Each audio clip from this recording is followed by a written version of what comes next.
So on the first one, she's going to go ahead and put her hip in a perfect position.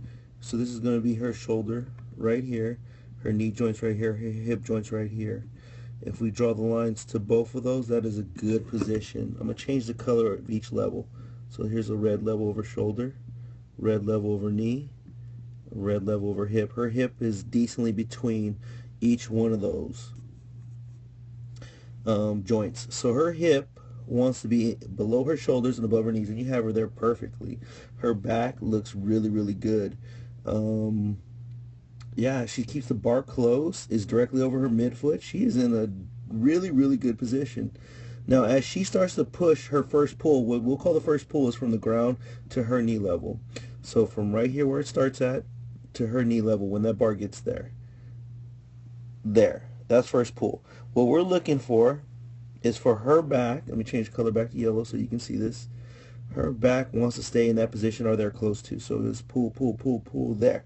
Her back angle has now changed. Let me redo that, sorry. Her back angle has now changed. Going back, starts right here and up. So this tells me that she's using a little bit too much of her shoulders at the initial position. When she gets to the first pull, the end of it, at the knee level, her back should stay the same. This is where we like to cue her of thinking like you're in a leg press machine. So you cannot push your back or your shoulders back, right? Because they're in the rest, the backrest. You just got to learn how to push with your legs. So this could be a good way of cueing her on that position.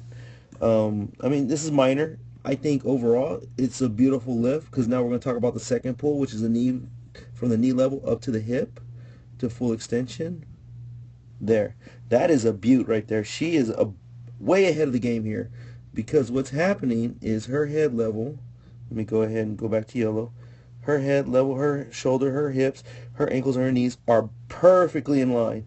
What we're going to find are people are going to over crank back. They're going to thinking they're thrusting their hips forward to get the maximal tension out of their glutes, but they're not. What they're doing is they're putting too much pressure on the spines of her vertebrae. And she is stopping at a beautiful position.